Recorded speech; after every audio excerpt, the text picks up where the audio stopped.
Hello everyone, I welcome you back at the platform Mandarin Academy and let's discuss today's important editorial जो कि the Hindu और Indian express में आए हैं।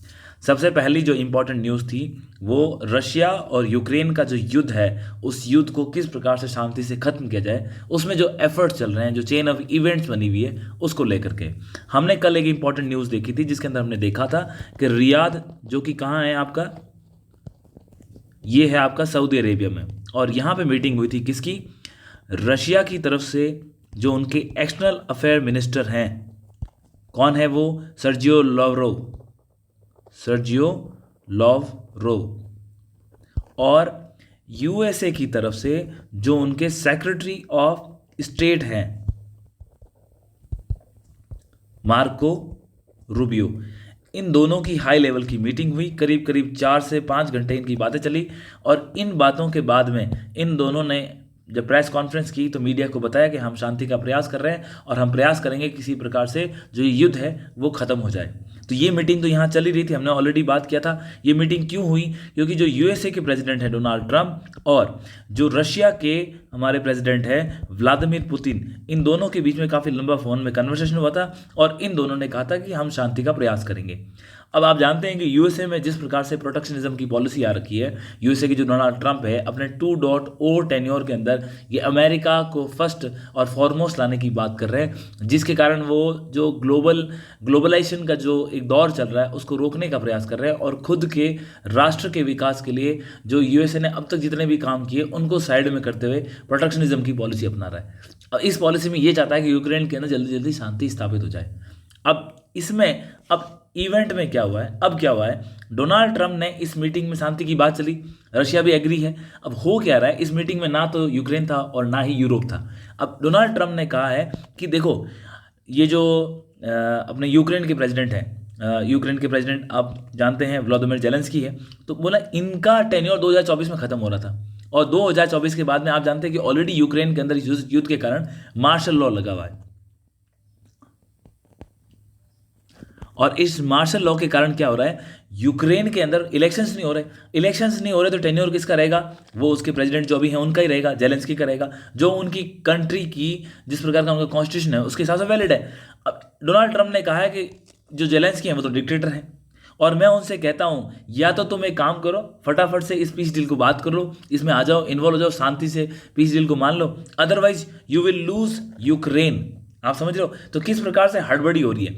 अब हमें कुछ चीज़ों को समझना होगा, इससे हम अमेरिका को समझने का बेटर प्रयास करेंगे। कैसे, देखो आपको सबसे पहले ये याद रखना होगा कि साल 2020 के अंदर जिस अमेरिका ने उसको अफगानिस्तान को इन्वेड किया था, इन्वेड करने के बाद विद इन 3 और 4 मंथ्स, मतलब एक बहुत ही शॉर्ट स्पान के अंदर वो वहाँ से निकल के बाहर चला गया और वहाँ पे एक पीसफुल गवर्नमेंट थी अफगानिस्तान के अंदर, वो डेमोक्रेटिकली इलेक्टेड गवर्नमेंट थी, वो तो हो गई बाहर, और वहाँ पे किसने रूल स्थापित कर लिया, तालिबान ने। और तालिबान आप जानते हो कि एक इंटरनेशनल टेररिज्म ऑर्गेनाइज की तरह डिक्लेयर हो रखा है, मतलब कि डेमोक्रेटिक तरीके से इलेक्ट हो रखी गवर्नमेंट। अब अमेरिका के सडन विड्रॉल के कारण वहाँ पर किसका रूल एस्टेब्लिश हो गया, तालिबान का। तो यहाँ आपने देखा इसने अनसर्टेनिटी क्रिएट कर दी, और इस कारण से आज अफगानिस्तान एक टर्मोइल स्टेट बना हुआ है, इसमें कोई दो राय नहीं है, और तालिबान के रिलेशन बहुत कम लोगों से हैं। ये तो एक इश्यू हो गया। अब इसके बाद आप सेकंड, अगर आप इतिहास देखना चाहते हो तो आपको पता है कि इसी कंट्री ने, इस अमेरिका ने वियतनाम के ऊपर अटैक किया था, और वहाँ उसने कोल्ड वॉर के टाइम प्रॉक्सी की तरह लड़ाई लड़ी थी, और अचानक से जो उनके प्रेसिडेंट थे उन्होंने पॉलिसी चेंज करके चाइना से जाके बात कर ली, और सडनली जहाँ पर जो भी पॉलिसीज थी उसमें सडन चेंज आया। तो यूएसए की जो पॉलिसीज है ना उसमें कोई कंसिस्टेंसी नहीं है। अब बाइडेन एडमिनिस्ट्रेशन क्या कर रहा था, इनसे पहले जो बाइडेन जो कि यूएसए के प्रेसिडेंट थे, जो बाइडेन के टाइम आपने देखा होगा उन्होंने पूर्ण रूप से किसको सपोर्ट किया, यूक्रेन को, और यूक्रेन को उन्होंने पैसे दिए, आर्म्स दिए, टेक्नोलॉजिकल सपोर्ट दिया। आपको पता है कि जो आज यूएसए की गवर्नमेंट के अंदर अनऑफिशियली ऐड हो रखे हैं, जो कि टेस्ला के सीईओ हैं एलन मस्क। अब एलन मस्क ने उनका जो स्टारलिंक इंटरनेट सर्विस का प्रोटोटाइप है, जो जिससे वो इंटरनेट सर्विसेज प्रोवाइड कर सकते हैं, ये फैसिलिटी भी उन्होंने यूक्रेन को दी थी। आप ये सारी चीज़ें आपको अवगत होगी। अब क्या हो रहा है, जिस कंट्री जो अमेरिका इतना यूनिवोकली सपोर्ट किसका कर रहा था, ये सपोर्ट कर रहा था यूक्रेन का, अब इसने अपनी पॉलिसी में शिफ्ट किया। जैसे ही गवर्नमेंट चेंज हुई है, अब डोनाल्ड ट्रंप मतलब कि वो यूक्रेन से डिस्कस ही नहीं कर रहे और उसके प्रेसिडेंट को बोल रहे हैं कि आप तो डिक्टेटर हो और आप डेमोक्रेटिक तरीके से, आपका टेन्योर भी खत्म हो चुका है और आप पीस डील साइन कर लो। और अब इसको क्या चाहिए डोनाल्ड ट्रंप को, ये वहाँ से चाहते हैं कि हम यूक्रेन के साथ बात करें, बोले आपको पैसे चाहिए ले लो, लेकिन आप पीस डील साइन करो। और पीस डील साइन करने के साथ ही आप क्या करो, आपके जो नेचुरल रिसोर्सेज हैं उसके अंदर लगभग 50% की हिस्सेदारी मेरे को दो। आप समझ गए? तो यहाँ पे डोनाल्ड ट्रंप जहाँ सपोर्ट कर रहे थे उस सपोर्ट से हट करके अब कहाँ आ गए, दूसरी तरफ आ गए। अब दूसरी तरफ आने से नुकसान किसको हो रहा है? यूक्रेन को। दूसरा, आपने ये जो बात करी यहाँ पे रशिया इन्वॉल्व था, यूएसए इन्वॉल्व था, पार्टीज तो इन्वॉल्व ही नहीं है भाई। आखिर जो रशिया है उसने जब अटैक किया था, रशिया ने किसके ऊपर अटैक किया था? रशिया ने अटैक किया था यूक्रेन के ऊपर। तो उसने अटैक करने के लिए क्या बताया था? आप नाटो को एक्सपांड कर रहे हो, और नाटो का एक्सपांशन कहाँ हो रहा था? यूरोप के अंदर। और यूरोप क्यों कर रहा था? अपनी सिक्योरिटी को मैनेज करने के लिए, कि कल को भाई कोई उसको लंबी अवधि के अंदर रशिया से कोई खतरा ना हो। अब इस कारण से नाटो का एक्सपांशन हुआ और यूक्रेन को उम्मीद थी कि मुझे कोई सिक्योरिटी प्रोवाइड करेगा। कौन सिक्योरिटी प्रोवाइड करेगा? मुझे नाटो के अंदर सदस्य बनाया जाएगा, और जिस तरह से यूएसए, यूरोपियन यूनियन मुझे सपोर्ट कर रहे हैं, तो मैं रशिया के खिलाफ लड़ाई लड़ सकता हूं। इसी कारण से उसने लड़ाई में देखा आपने किस प्रकार से, अदरवाइज स्टार्टिंग के अंदर भी अगर यूक्रेन चाहता तो ऐसी समस्याएं ना होती, ना तो वो नाटो की मेंबरशिप के लिए इतना वोकली करता, और ना शायद रशिया ने यह एग्रेशन दिखाया होता, तो शायद ये चीज़ें नहीं होती। लेकिन उस समय इनको किसने छेड़ा? उनको यूएसए, यूरोप, इन्होंने छेड़ा, और आज यूएसए तो हो गया बाहर। अब प्रॉब्लम क्या है? अब यूरोप को खुद से देखना पड़ेगा कि मैं कैसे यूक्रेन की हेल्प ले सकता हूं। लेकिन आप जानते हैं नाटो के अंदर जब तक सारी कंट्री जो उसके मेंबर हैं उनके आपस के अंदर कंसेंसस नहीं बनते हैं, तो नाटो के अंदर किसी भी नए सदस्य को ऐड नहीं किया जाता है। यानी कि अब यूएसए ने क्लियर बोला है कि ना तो हम इसको नाटो की मेंबरशिप देंगे, ना इसको फाइनेंस देंगे, ना हम इसको वेपन्स देंगे, और आप तो पीस डील साइन करो।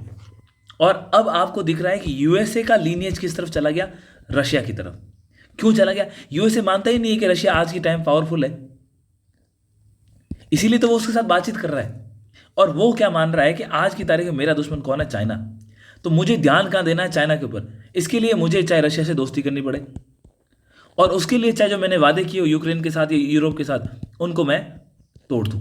आप समझ गए? तो ये चीज़ें हैं जो इसकी अमेरिका की पॉलिसी के अंदर आपको इन चीज़ों को समझना होगा, और ये लेसन्स होते हैं। इन लेसन्स के माध्यम से जो हम हिस्टोरिकल रिलेशंस देखते हैं उससे हमें आइडिया लगता है कि किस प्रकार से आगे बढ़ना है। क्लियर है? तो यहाँ पे यही बातें उठ के आई है और जो मैंने बता दी इस न्यूज़ के अंदर। नेक्स्ट न्यूज़ थी दिल्ली से। आप जानते हैं दिल्ली के अंदर रिसेंटली इलेक्शंस हुए। दिल्ली के अंदर जो टोटल 70 सीट्स हैं member of parliament, member of legislative assembly की, और आप जानते हैं कि जो हमारा आर्टिकल 239 अल्फा है वो दिल्ली के अंदर एक लेजिस्लेटिव असेंबली की बात करता है। और आप जानते हैं कि दिल्ली और पुदुचेरी दो ऐसे स्टेट है जहाँ पे क्या लेजिस्लेटिव असेंबली हैं। इसके अलावा जम्मू एंड कश्मीर के अंदर अभी है, क्योंकि जम्मू एंड कश्मीर इससे पहले इंडिपेंडेंट स्टेट था, उसके बाद उसको जो उनका रीऑर्गेनाइजेशन किया गया, रीऑर्गेनाइजेशन किया उसको एक यूनियन टेरिटरी बना दिया गया। एक लद्दाख को अलग कर दिया गया और एक जम्मू को अलग कर दिया गया, तो दो यूनियन टेरिटरी बन गई, JNK एंड वो। तब यूनियन टेरिटरी बनने के बाद जम्मू एंड कश्मीर में अभी इलेक्शन हुए थे, तो अब वो भी थर्ड असेंबली है जहां लेजिस्लेटिव असेंबली है। परंतु 239 किसकी बात करता है कि इसके अंदर प्रोविजन किसका कर गया है? इसके अंदर दिल्ली को एक union territory with legislative assembly के अंदर। और आपको पता है जब जिस यूनियन टेरिटरी के अंदर लेजिस्लेटिव असेंबली होती है वो प्रेसिडेंट के इलेक्शन के अंदर पार्टिसिपेट भी करते हैं, वहाँ पर एक चीफ मिनिस्टर भी होता है। तो सेम दिल्ली के अंदर इन 70 सीट्स के ऊपर इलेक्शन हुए थे। बीजेपी एक आफ्टर 26 ईयर्स मेजॉरिटी लेके आया, जिसके अंदर 48 सीट्स इनको मिली, और बाकी सीट्स आम आदमी पार्टी के खाते के अंदर गई, और कांग्रेस ने तो आई थिंक एक भी सीट वहाँ पर जीती नहीं। अब 10 से 12 दिन इलेक्शंस को हो गए। इलेक्शंस होने के बाद में अब वहाँ से दिल्ली से चीफ मिनिस्टर का अनाउंसमेंट हुआ, और चीफ मिनिस्टर किसको बनाया गया? ये बनाया गया है मिस रेखा गुप्ता को।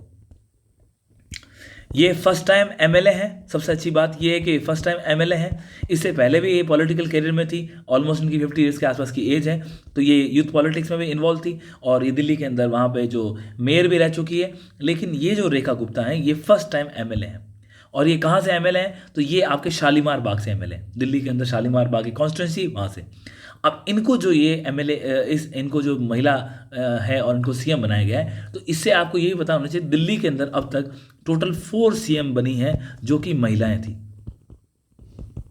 इन 4 सीएम में सबसे पहला नाम आता है सुषमा स्वराज का, और ये कब बनी थी? 1998 की बात है, जब दिल्ली के अंदर जब गवर्नमेंट आई थी बीजेपी की, एनडीए की, उस वक्त सुषमा स्वराज को दिल्ली का सीएम बनाया गया था। हालांकि ये बहुत कम दिनों के लिए, आई थिंक 50 दिन के आसपास ही इनका टेन्योर था, तो वो रही थी। उसके बाद वो अपने जो मेंबर ऑफ पार्लियामेंट बन गई थी और सेंट्रल लीडरशिप के अंदर आ गई थी। क्लियर है? उस टाइम इन्होंने एक्सटर्नल अफेयर मिनिस्टर का पद संभाला था। सेकेंड, इसके बाद जो शीला दीक्षित, मिस शीला दीक्षित दिल्ली की सीएम रही। ये कांग्रेस से थी, यूनाइटेड प्रोग्रेसिव अलायंस जो उनका अलायंस था, और लगभग 15 साल कंटिन्यूसली 3 टाइम्स ये दिल्ली की सीएम रही थी। उसके बाद आप जानते हैं कि आम आदमी पार्टी की गवर्नमेंट आ गई। आम आदमी पार्टी की गवर्नमेंट 3 बार रही थी कंटिन्यूस दिल्ली के अंदर, जिसके अंदर सेकंड टाइम जब आम आदमी पार्टी ने इलेक्शन लड़ा, तो आप फर्स्ट टाइम जब इन्होंने गवर्नमेंट बनाई तब तो आम आदमी पार्टी ने इंडियन नेशनल कांग्रेस का साथ दिया था। सेकंड टाइम जब आम आदमी पार्टी ने गवर्नमेंट बनाई, 70 में से 67 इनको एमएलएज मिले थे, तो सेकंड टाइम तो इनकी फुल मेजोरिटी की गवर्नमेंट थी। और थर्ड टाइम जब बनी तब भी इनके पास, आपके पास मेजोरिटी थी। क्लियर है? लेकिन ये जो टेन्योर था, इन 3 टेन्योर के बाद लास्ट में जब जो लिकर का स्कैम माना गया, लिकर की जो पॉलिसी लेके आए थे, उसके अंदर ऐसा अभी ऑलरेडी केस सब जुडिस है, कोर्ट के अंदर है, जजमेंट्स नहीं है, लेकिन लिकर स्कैम के अंदर काफ़ी जो बड़े बड़े लीडर्स थे, हाई प्रोफाइल लीडर्स थे, even chief minister Arvind Kejriwal जो फॉर्मर चीफ मिनिस्टर हैं, वो भी जेल के अंदर गए थे। इस कारण से जो वैक्यूम क्रिएट हुआ था, तब दिल्ली के अंदर जो मिस आतिशी हैं उनको दिल्ली की तीसरी चीफ मिनिस्टर बनाया गया। लगभग 4 से 5 महीने ये चीफ मिनिस्टर रही थी, और अभी रिसेंटली इलेक्शन होने से पहले भी मिस आतिशी हैं, वो दिल्ली की सीएम थी। अब चौथी जो महिला बनी है वो आपकी रेखा गुप्ता है, और ये फर्स्ट टाइम एमएलए हैं। अब इससे ये है, आप ये एक चीज़ आप देख सकते हैं, हालांकि जो सीएम बनने का जो निर्णय होता है, वो जो उनके पार्टी जो एमएलएस हैं वो मिल के इलेक्ट करते हैं, एक लीडर्स इलेक्ट करते हैं। और चूंकि आप जानते हैं कि वर्तमान के अंदर केंद्र के अंदर सरकार बीजेपी की है, एनडीए की है, तो वहाँ से नॉमिनेट होकर भी आता है। फिर वो जो उनकी विनिंग एमएलएस हैं वो इकट्ठे होते हैं, उसको अप्रूवल देते हैं, और इस प्रकार से सीएम का इलेक्शन होता है। ठीक है? अब जो है इनको ओथ कौन दिलाएगा चीफ मिनिस्टर को? तो दिल्ली के अंदर ये है जो लेफ्टिनेंट गवर्नर दिलाते हैं। ठीक है? तो अब ये उनको अप्रूवल मिल गया है, नाम फाइनल हो चुका है, तो अब हम जल्दी ही दिल्ली के अंदर नई गवर्नमेंट देखेंगे। तो ये दिल्ली से जो हमारे पास काम की न्यूज़ हमारे पास आई, तो सीएम का नाम आप याद रखें, उसके बाद उनकी ओथ है वो कौन दिलाएगा, और इनकी ओथ जो रामलीला मैदान के अंदर होगी, ये न्यूज़ थी। अब जो ये यूक्रेन को लेकर के पीस डील चल रही थी, उसके अंदर हमें थोड़ा सा अब एक चीज़ समझने की ज़रूरत है। अब क्या हो रहा है, आप क्या कर रहे हो? हमने बोला कि पीस डील की बात चल रही है, और इस पीस डील के अंदर पार्टिसिपेट कौन नहीं कर रहा है? ना तो यूरोप कर रहा है, और ना ही कौन कर रहा है? आपका यूक्रेन कर रहा है। अब आपको समझना होगा, ऑलरेडी जो यूक्रेन है ना, रशिया के हाथ अपनी 20% के आसपास का जो उसका क्षेत्र है, जो उसकी ज़मीन है, वो रशिया के कब्जे में है। और इसके अलावा भी 7 से 8% के आसपास यूक्रेन की जो ज़मीन है वो इफ़ेक्टिवली यूक्रेन के कंट्रोल में नहीं है। अब ये भी हो सकता है कि रशिया इसके बाद वो किसी न किसी प्रकार से इस ज़मीन के ऊपर भी अपना अधिकार जमाने का प्रयास करें, क्योंकि ऑलरेडी पीस डील चल रही है। इस पीस डील में ऐसा लग रहा है कि रशिया का अपर हैंड है, क्योंकि जो यूएस है वो रशिया को सपोर्ट करता हुआ दिखाई दे रहा है। अब इसके अलावा यूक्रेन की प्रॉब्लम क्या है, इसने नाटो की मेंबरशिप प्राप्त करने का प्रयास किया था, वो नहीं मिली। नहीं मिलने से क्या होगा, इसके जो फ्यूचर के रिलेशंस हैं यूरोप के साथ वो भी अलग होंगे। और इसमें यह भी कहा गया है कि चलो इसको आपने नाटो की मेंबरशिप नहीं दी, यूरोपियन यूनियन की मेंबरशिप ले लो। लेकिन यूक्रेन के लिए बड़ा चैलेंजिंग है, वहाँ की लीडरशिप के लिए चैलेंजिंग है। आपने जब वॉर स्टार्ट किया था तब वहाँ से आपने लोगों को अलग एक्सपेक्टेशन के साथ अनाउंसमेंट करी थी, आपने लोगों को दूसरे लालच दिए थे। अब हो क्या रहा है, वास्तविक में आप अपनी ज़मीन खो चुके हो, आपके जो उद्देश्य थे वो प्राप्त नहीं हो रहे। इस कारण से यदि इस वक्त किसी प्रकार से पीस डील होती है वो यूक्रेन के फेवर में नहीं होगी। और इसका उसके बाद सेकंड रिपरकशन क्या होगा कि यूएसए के द्वारा इसका बेनिफिट भी लिया जाएगा, वो एक्सप्लोर भी करेगा। फिर जो यूक्रेन का सबसे बड़ा समस्या है कि अगर मान लो पीस डील हो गई, इस पीस डील के बाद आफ्टर वॉर डेवलपमेंट का जो इश्यू होता है उसके लिए इसको फंड्स चाहिए होंगे। जब आपको आज ही नहीं अगर सपोर्ट मिल रहा है तो कल आपके लिए और चैलेंजिंग बातें होगी।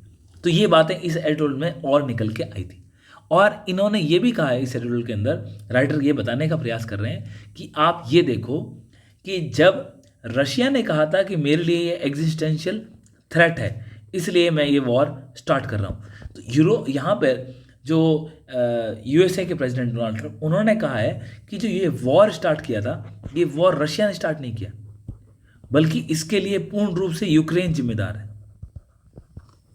आप समझ सकते हो। तो अब जो बिल्कुल शिफ्ट हो गया है, इस शिफ्ट से हो क्या रहा है, यूएसए ने जो अपनी पॉलिसी के अंदर अलाइनमेंट चेंज किया, उससे क्या होगा आप जानते हैं। G7 का जो ग्रुप है ना, इस G7 के अंदर रशिया पहले एक पार्टनर था और ये ग्रुप था G8। अब यूएसए रशिया को दोबारा इसके अंदर लाने का प्रयास कर रहा है। कहीं ना कहीं आज आपको इनिशियली ये इंसिडेंट्स दिख रहे हैं, फिर धीरे धीरे उसको रशिया से जब अगर पीस डील करवा पाता है यूएसए, जो मोस्टली पॉसिबल है, तो इस पीस डील के बाद वो रशिया को परसुएड करेगा कि आप वेस्टर्न अलायंस में दोबारा आओ। तो वो वापस वेस्टर्न अलायंस को मजबूत करने का प्रयास कर रहा है।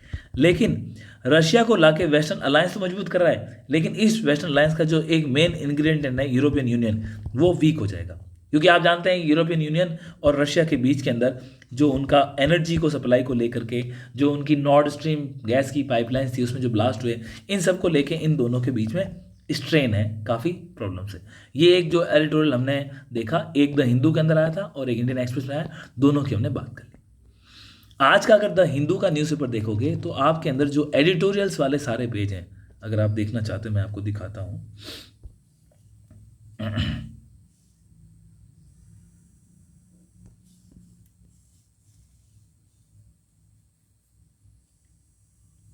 ये आज का न्यूज़पेपर है और एडिटोरियल वाले आप पेज देखें तो इसमें फर्स्ट आर्टिकल है Manipur is in need of greater common good politics. ये तो ह्यूमैनिटेरियन अप्रोच से ये मणिपुर की समस्या बताई है। फिर आप नेक्स्ट चलिए, मणिपुर वर्सनिंग ह्यूमैनिटेरियन, ये ह्यूमैनिटेरियन के बारे में बता रहा है, और ऊपर वाला एडिटोरियल है वो ग्रेटर कॉमन गुड पॉलिटिक्स के बारे में बात कर रहे हैं। ठीक है, तो यहाँ आपके दो एडिटोरियल मिल गए। इसके बाद आगे देखते हैं, यहाँ प्रेसिडेंट रूल लगा और इसके बाद आगे क्या ऑप्शंस हैं ओपिनियन पेज के अंदर, ये भी मणिपुर के बारे में एडिटोरियल आया। और फिर ये म्यांमार और मणिपुर का जो इंटरनेशनल बॉर्डर से लगता है उसके लिए। तो आप देख सकते हैं कि कितने एडिटोरियल्स हैं मणिपुर को लेकर के आज हमारे पास न्यूज़पेपर में है। ठीक है, तो अब इससे आप समझ गए होंगे कि मणिपुर की न्यूज़ कितनी आ रही है। अगर आप द हिंदू अगर आप आपने देखा होगा या पढ़ा होगा तो आपको पता चला होगा। इन एडिटोरियल्स में जो बाकी 3 एडिटोरियल आए उनके बारे में हमने ऑलरेडी बात करी हमारे प्रीवियस वीडियोज़ के अंदर। लेकिन जो आज ये एडिटोरियल है जिसके अंदर मणिपुर का एंगल इंटरनेशनल तरीके से दिखाया गया, उसको हम देख लेते हैं। इसकी बातें भी हमने करी है, पर फिर भी एक हमें थोड़ा सा और इसके अंदर कुछ इनपुट्स मिल रहे हैं जो हमारे नॉलेज को इंक्रीज करेंगे आंसर राइटिंग में, या फिर जब हम बात करेंगे इंटरव्यू वगैरह में तो हमें वेटेज देंगे। यहाँ पे क्या बात हुई है, यहाँ पे बोल रहे हैं कि आप जानते हैं, हम जानते हैं कि हमारा जो नेबरिंग कंट्री है, अगर आप ये हमने ये नॉर्थ ईस्ट का एक मैप बनाया हमने,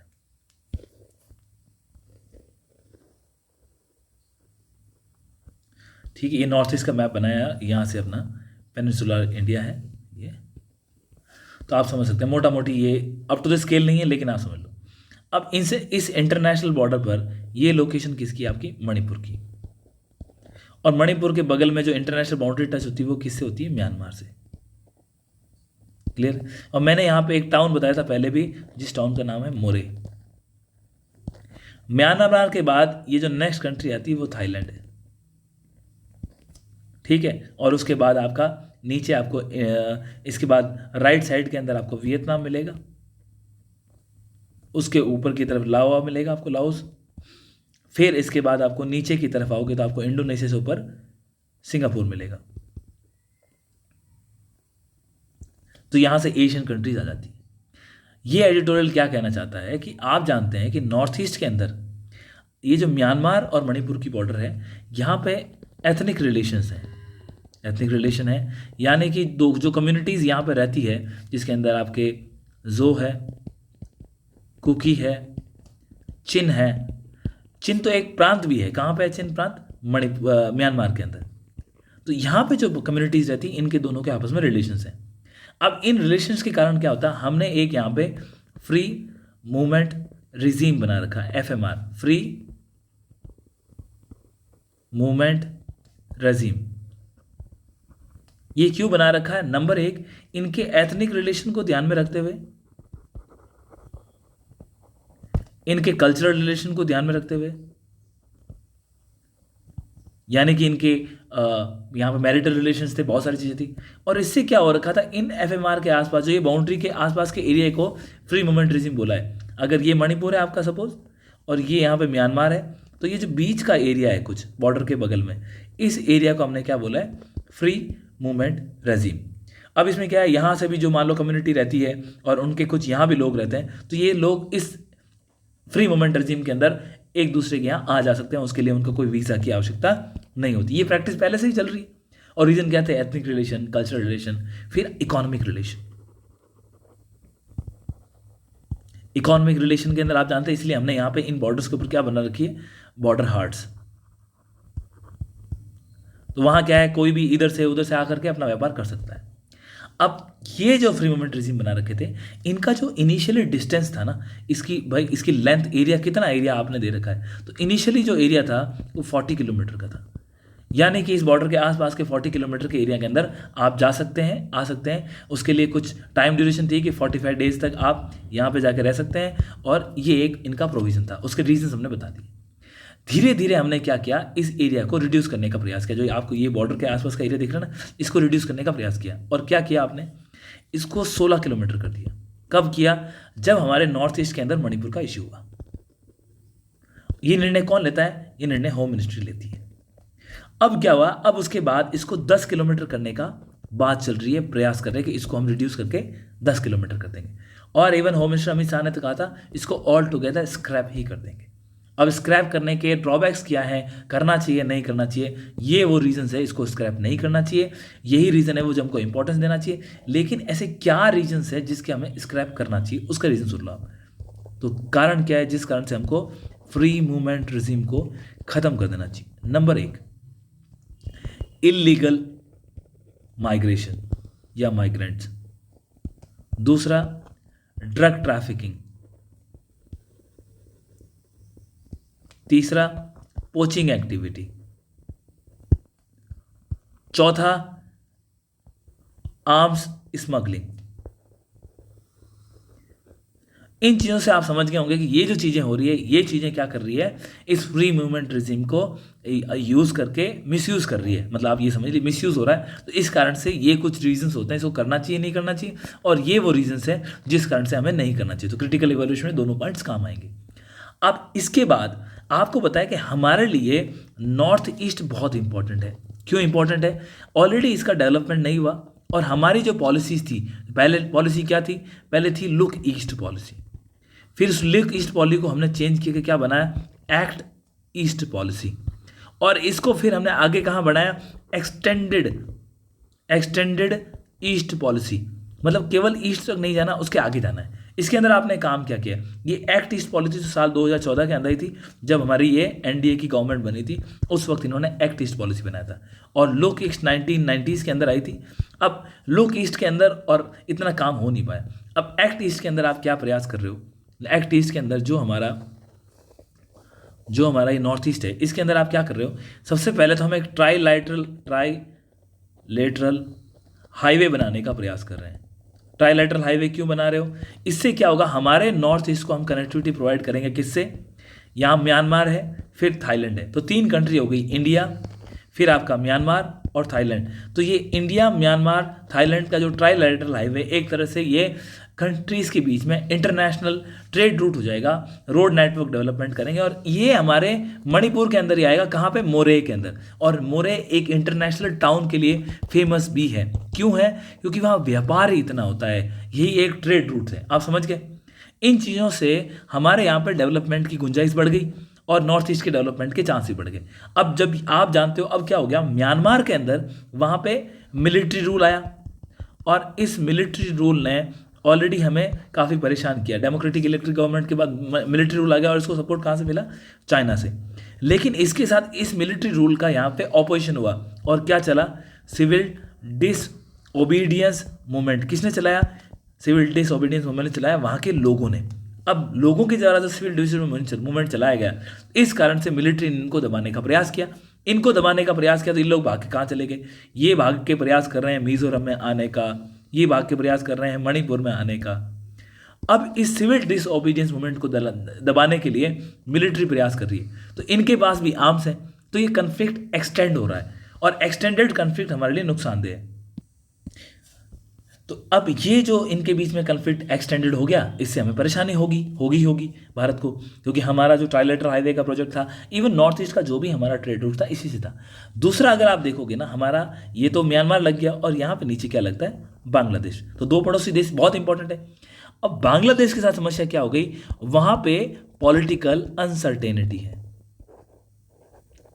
कैसे है पॉलिटिकल अनसर्टेनिटी? तो आप जानते हैं गवर्नमेंट वहां पे जो शेख हसीना गवर्नमेंट थी, वो वहाँ से अभी इंडिया के अंदर शरण ले रखी है और वहाँ पे मिस्टर यूनिस की गवर्नमेंट है, वो बन गई। ये भी टेम्प्रेरी गवर्नमेंट है, इनको भी प्रेसिडेंट बनाया गया है। अब प्रॉब्लम क्या है? इस पॉलिटिकल अनसर्टेनिटी के कारण बांग्लादेश के साथ भी हमारे कुछ प्रोजेक्ट चल रहे थे, जिसके तहत हम नॉर्थ ईस्ट को डेवलपमेंट करना चाहते थे। तो अब म्यांमार और जो बांग्लादेश की समस्या है और इसके अंदर चीन जो इन्फ्लुएंस कर रहा है, उससे हमारा ये जो नॉर्थ ईस्ट का प्लान था डेवलपमेंट का, वो क्या हो रहा है? हैम्पर हो रहा है। अब इस चीज़ को सॉल्व करने में टाइम भी लगेगा। और आप जानते हैं कि हमारा जो इससे इंडिया से इसका कनेक्शन है, वो सिलीगुड़ी कॉरिडोर से, वो बहुत पतला गलियारा है, लगभग 35 किलोमीटर के आसपास। तो ये चीज़ें it is making more complicated situations. ये इंटरनल से ज़्यादा एक्सटर्नल भी हमारे लिए एक समस्या हो गया। और इसी कारण से ये जो हमने बात करी, क्योंकि एक एडिटोरियल उठा है, बाकी हमने सारी चर्चाएं कर रखी जो 3 एडिटोरियल थे। तो द हिंदू ने इतनी इंपॉर्टेंस दी है, तो at least we should spare at least 40 से 50 मिनट तो हमें भी देने चाहिए, ताकि हम इन अफेयर्स को देख लें। अब नेक्स्ट बढ़ते हैं आगे। इंडिया और कतर के रिलेशंस के बारे में है, ऑलरेडी हमने कल बात कर ली। कुछ बातें उठ के आई थी इंडिया और कतर की। जो ये इंडिया और कतर, इसमें क्या हुआ? जो वहाँ के कतर के आमिर हैं शेख तमीम के भारत में जो विजिट हुई, इस विजिट के बाद हमारे दोनों के बिजनेस ग्रुप्स आपस में मिले, कॉमर्स मिनिस्टर आपस में मिले, कुछ एग्रीमेंट साइन हुए। क्या बातें उठ के आई? इसमें इन्होंने बोला आज वर्तमान में हमारा 14 बिलियन US डॉलर का ट्रेड है, इसको हम अगले 5 सालों के अंदर कितना कर देंगे? 28 बिलियन US डॉलर कर देंगे। एक बात उठी। दूसरा बोला कि जो ये भारत के लिए एनर्जी लिक्विफाइड नेचुरल गैस है, इसका जो हम इंपोर्ट करते हैं, ऑलमोस्ट भारत की जो LNG की रिक्वायरमेंट है, उसका 45 to 50% कहाँ से आता है? कतर से। तो उसको हमने और एग्रीमेंट को इन्हांस किया है। उसके अंदर जैसे पेट्रोनेट है, हमारी पेट्रोनेट कंपनी है, पेट्रोनेट, इसके साथ एग्रीमेंट हुआ है। तो ये हो गई। इसके बाद इन्होंने क्या बोला कि कतर ने बोला कि हम हमारा जो सोवरेन वेल्थ फंड है, उस सोवरेन वेल्थ फंड के माध्यम से करीब 10 बिलियन US डॉलर है, वो फॉरेन डायरेक्ट इन्वेस्टमेंट के माध्यम से भारत के अंदर निवेश करेंगे। फिर डबल टैक्सेशन अवॉइडेंस एग्रीमेंट है, उसके ऊपर साइन किए। तो ये कुछ इंपॉर्टेंट बातें उठ के आई। अब हमारे लिए कतर क्यों इंपॉर्टेंट है, हमको ये भी समझना होगा। देखो कतर की इंपॉर्टेंस क्या है भारत के लिए। कतर किसका मेंबर है? Gulf corporation council. Gulf corporation council में टोटल कंट्री कितनी है? 6। और कौन सी है? तो यदि आप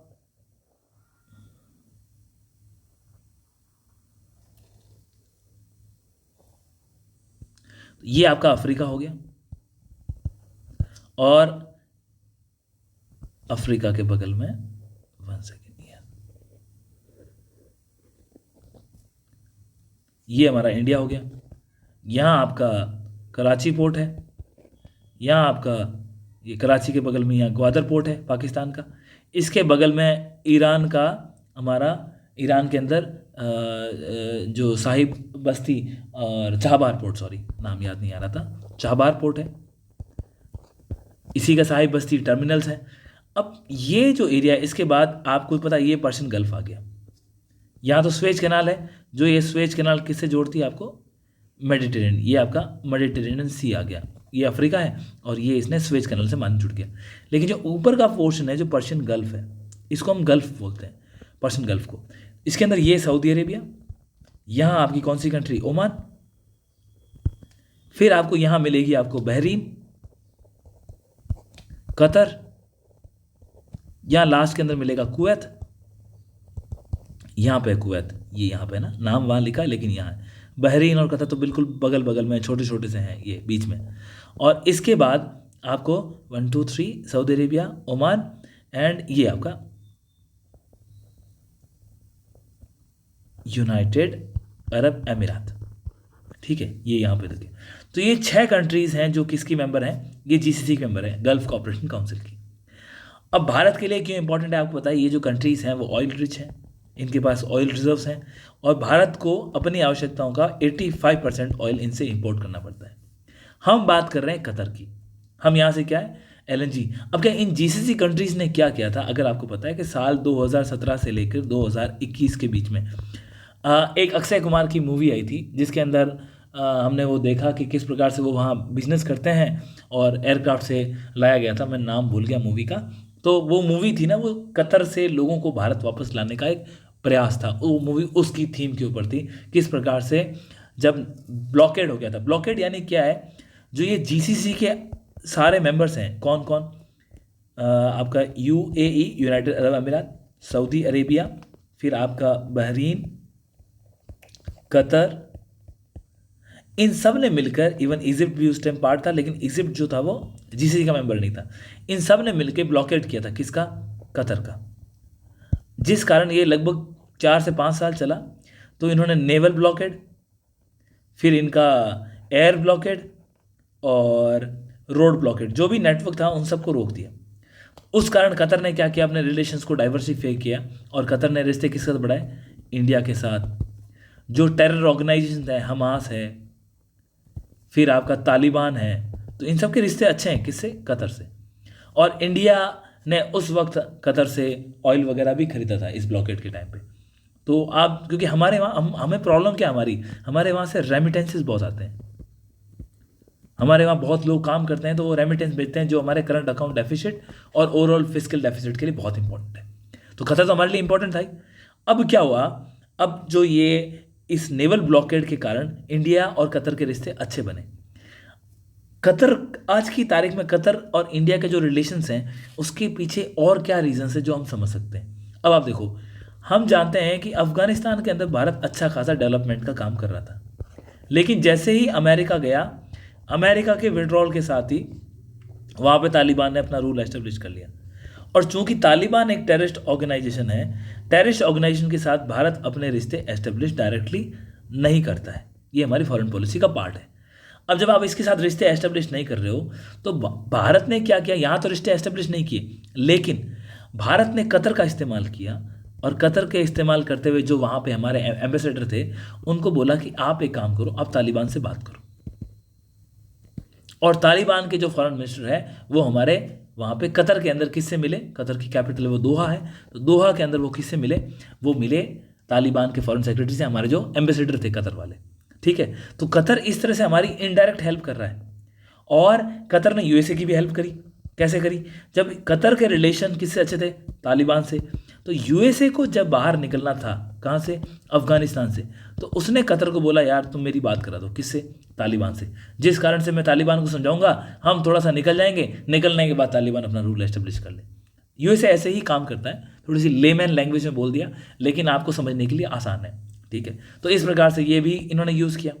इसके अलावा कतर का कैसे यूज़ लिया लोगों ने, देखो अभी आप जानते हैं कि जो इजराइल के साथ पैलेस्तीन, इन दोनों का युद्ध चल रहा था गाजा को लेकर के, और इस गाजा के युद्ध के दौरान हमास एक बहुत इंपॉर्टेंट प्लेयर था। और हमास के साथ जो पीस डील साइन हुई है, जिसके अंदर दोनों अपने अपने जिन लोगों को उन्होंने अपने यहाँ किडनैप करके रखा उनको एक दूसरे को देंगे, तो इस हमास के साथ बातचीत करने के लिए भी यूएसए और इजराइल ने किसका यूज लिया है, कतर का। तो इस प्रकार कतर एक बहुत इंपॉर्टेंट प्लेयर है, छोटा प्लेयर है लेकिन इंपॉर्टेंट प्लेयर है। इसीलिए ना सिर्फ आज से, इससे पहले भी भारत के प्राइम मिनिस्टर और फॉरेन मिनिस्टर में हर साल, मतलब फॉरेन मिनिस्टर तो हमारे हर साल कतर जाते हैं, आप इससे इसकी इंपॉर्टेंस समझ सकते हैं। तो ये एडिटोरियल इसके बारे में बात थी, कुछ इसमें एडिशनल कंट्रोल्स मैंने आपको बता दिए, लेकिन ये ये आर्टिकल यही बताया कि India and Qatar have deepen their ties despite differences क्यों हैं? नेवी वाला इशू हुआ था कि नेवी के जो ऑफिसर्स थे उनको कतर ने अरेस्ट कर लिया था, बाद में निगोशिएशंस हुई। इसके अलावा आप जानते हैं कि जब ये हमने उनसे परचेज तो किया, लेकिन इस नेवल ब्लॉकेड के अंदर बाकी कंट्रीज़ भी हमारे लिए इंपॉर्टेंट थी, तो हम इफेक्टिवली इसको सपोर्ट नहीं कर पाए। तो जब आप सपोर्ट नहीं करो वो कंट्री नाराज़ तो होगी। ये कुछ बातें उठ गई। ये है जो आज की न्यूज़ है, वो इंश्योरेंस सेक्टर को रिलेटेड है। आप जानते हैं गवर्नमेंट ऑफ इंडिया का प्लान है कि जो इंश्योरेंस सेक्टर है, इंश्योरेंस सेक्टर के अंदर फॉरेन डायरेक्ट इन्वेस्टमेंट जो बाहर से आता है उसकी लिमिट को वो 100% करना चाहते हैं ऑटोमेटिक रूट से। भाई कोई बाहर की कंट्री अगर निवेश करना चाहती है तो बिना गवर्नमेंट की परमिशन से 100% ऑटोमेटिक रूट से इसके अंदर निवेश कर सकती है। अब इसके लिए इनको गवर्नमेंट ऑफ इंडिया को बिल लाना पड़ेगा और जो हमारा ऑलरेडी लॉ है उसके अंदर संशोधन करना पड़ेगा। तो इंश्योरेंस जो एक्ट है हमारा 1938 का, उसके अंदर क्या करना पड़ेगा? बदलाव। जब आप बदलाव करोगे, बदलाव के साइड इफेक्ट को पहले ही स्टडी कर लिया जाए, तो उसकी स्टडी के लिए इन्होंने एक 7 मेंबर की कमेटी बनाई है। ये जो 7 मेंबर की कमेटी बनाई है, किसने बनाई है? IRDAI ने। कौन है ये IRDAI? ये है हमारा insurance regulator and development authority of India. जैसे सेबी है वो स्टॉक मार्केट का रेगुलेटर है, वैसे ही IRDAI ये हमारा इंश्योरेंस सेक्टर का रेगुलेटर है। तो इसने ये 7 मेंबर की कमेटी बनाई है जो ये देखेगी कि इसमें कोई ड्रॉबैक्स हैं या नहीं है। अब इसको जो हेड कर रहे हैं वो कर रहे हैं, कौन कर रहे हैं इसको हेड? 1 सेकेंड, इसको मिटा देता हूँ। इसको जो हेड कर रहे हैं वो SBI के फॉर्मर चेयरमैन थे दिनेश खारा, उनको हेड बनाया। इसके साथ मेंबर्स और भी हैं, अलग अलग बैंक्स के, उसको याद करने की जरूरत नहीं है। लेकिन कहीं अगर पता चल जाए आपको कि दिनेश खारा कमेटी किससे जुड़ी हुई है, तो ये इंश्योरेंस सेक्टर में जुड़ी हुई है। क्या बदलाव लेके आएंगी? जो फॉरेन डायरेक्ट इन्वेस्टमेंट को अभी एग्जिस्टिंग 74% है उसको 100% कौन से रूट से?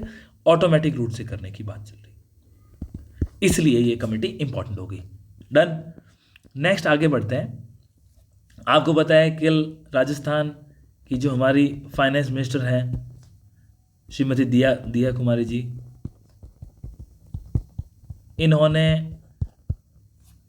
हमारा बजट डिक्लेयर किया और इस बजट के 3 पार्ट थे। एक जनरल बजट था, दूसरा आपका एग्रीकल्चर बजट था और तीसरा आपका ग्रीन बजट था।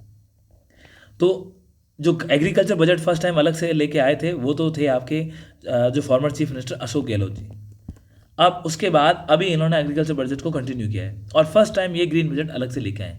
ग्रीन बजट इसलिए थोड़ा सा इंपॉर्टेंट हो गया हमें, हालांकि जो द इंडियन एक्सप्रेस के अंदर न्यूज़ आई थी इसने तो काफ़ी चीज़ें कवर करी है कि क्या क्या किया है।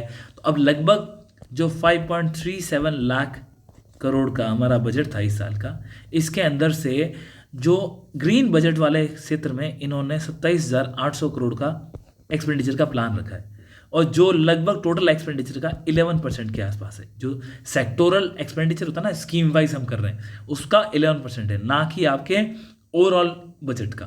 तो ये इंपॉर्टेंट है। और ग्रीन बजट के अंदर क्या बात कर रहे हैं, ग्रीन बजट के अंदर हमने क्या प्लान रखा है, तो इन्होंने बोला है कि हम क्लाइमेट अडेप्टेशन पे काम करेंगे,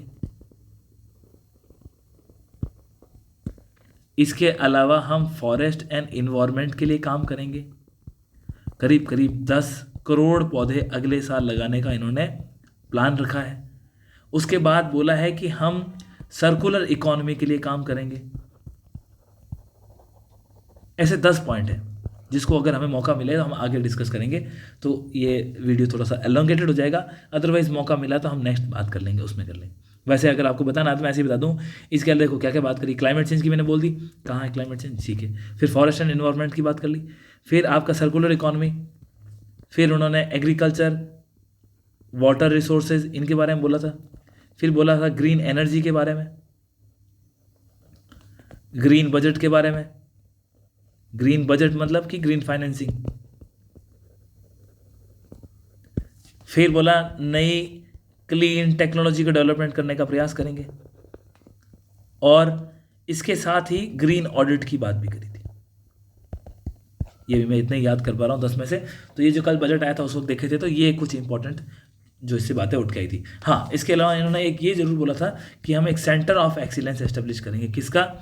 इन्वायरमेंट के लिए, क्लाइमेट चेंज के लिए। भाई राजस्थान के ऊपर उसके क्या प्रभाव पड़ेंगे, क्या मिटिगेशन, क्या एडेप्टेशन हम कर सकते हैं वो, ठीक है। तो ये उन्होंने बात करी थी और इसी के साथ बोला था कि ऑर्गेनिक फार्मिंग, नेचुरल फार्मिंग इसको बढ़ाएंगे। तो ये कुछ बातें हमारे इसमें निकल के आई थी। So these were the important editorials जो हमारे न्यूज़पेपर में आए थे। And that's all for today, we will again meet tomorrow. और अगर आपको इनिशिएटिव अच्छा लग रहा है तो please do like us, subscriber, and थोड़ा सा इसको जो हमारा दायरा है उसको बढ़ाने का प्रयास करें। अपने जो फ्रेंड सर्कल्स हैं जो स्टडीज़ कर रहे हैं, ये उनके लिए इंपॉर्टेंट है। जो नहीं कर रहे हैं उनके लिए तो ज़रूरत ही नहीं है, उनको परेशान होने की ज़रूरत नहीं है, लेकिन जो पढ़ रहे हैं उनको आप इसमें इन्वॉल्व लें। Thank you so much, we will meet again. जय हिंद।